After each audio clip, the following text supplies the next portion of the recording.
नमस्कार, आप देख रहे हैं महेंद्रगढ़ न्यूज 24 लाइव अपडेट में संध्या गुरुवार। देश दुनिया की तमाम खबरें देखने के लिए हमारे चैनल के साथ जुड़े रहिए और ज्यादा से ज्यादा चैनल को लाइक करें, शेयर करें और सब्सक्राइब करें ताकि न्यूज की हर अपडेट समय के साथ आपको मिलती रहे। धन्यवाद। मुख्यमंत्री मनोहर लाल जी ने इस्तीफा दिया है और नए मुख्यमंत्री बनाने की कयास जारी है, क्या कहना आपका? चुनाव को सामने रख के प्राय ऐसे कदम उठाते हैं।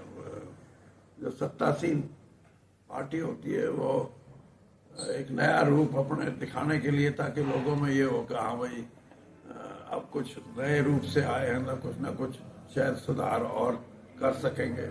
तो ये वोट के राजनीति में हमेशा ऐसे होता है कि कहीं मुख्यमंत्री बदले जाते हैं, कहीं 18 साल तक मुख्यमंत्री रहे, उनको चुनाव जीतने के बाद हटा भी दिया जाता है।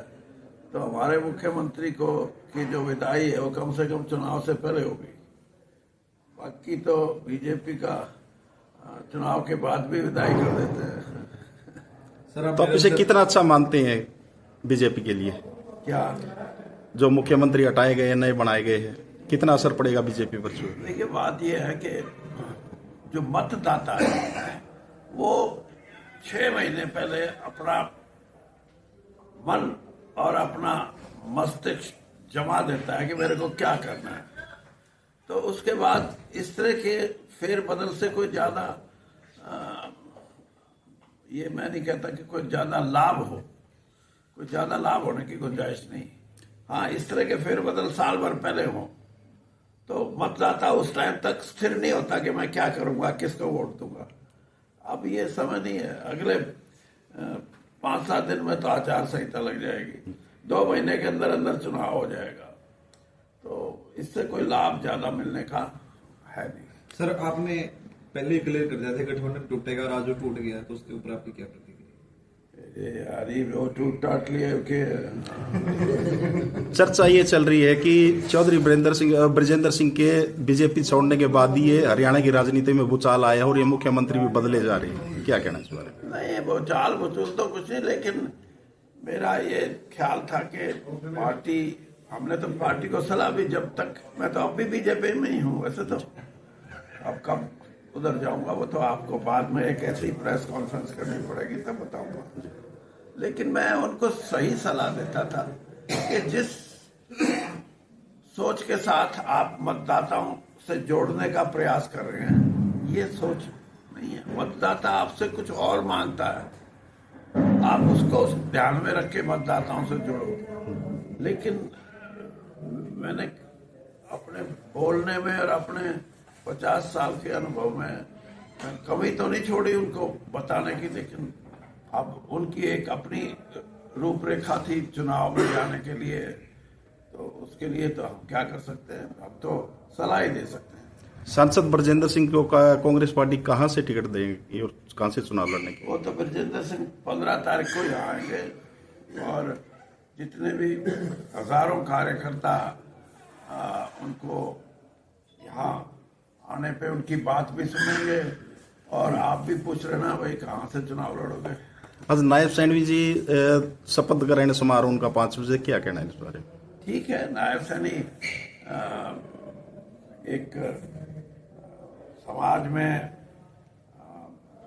ऐसे व्यक्ति को मौका मिला है जो सामाजिक दृष्टि से कमेरे वर्ग का हिस्सा है, लेकिन पूरी मानसिकता अगर आरएसएस की है ना, तो उससे हट के कोई मुख्यमंत्री अपने विचारों को लोगों तक पहुंचाएगा तो ही इस तब्दीली से कुछ अंतर आएगा, वरना नहीं आता। तो चौधरी ब्रजेंद्र सिंह कब बीजेपी को अलविदा कहेंगे? कुछ वैसे तो अब अलविदा प्राय से होता है कि क्या बोलते हैं कि पूरे लाव लश्कर के साथ मैं ये चाहता था कि 5-4 लाख लोग इकट्ठा हों और राहुल गांधी और श्रीमती सोनिया गांधी और खड़गे जी ये सारे के सारे आए और क्योंकि वीरेंद्र सिंह अकेला बीजेपी छोड़ के और कांग्रेस में मिलेगा तो कुछ नहीं, जी जब तक साथी नहीं जाएंगे ना तब आएगी गर्मी। तो इसलिए मैंने कहा उनको, लेकिन वो अभी इस बात पे थोड़े से वो उनका मन ऐसे करता है कि अगर हम एक जगह चले गए तो फिर 10 जगह और जाना पड़ेगा, फिर हम किसी को इनकार नहीं कर सकते। वो कहेंगे जी वीरेंद्र सिंह के यहाँ जाए, अब हमारे में चलो।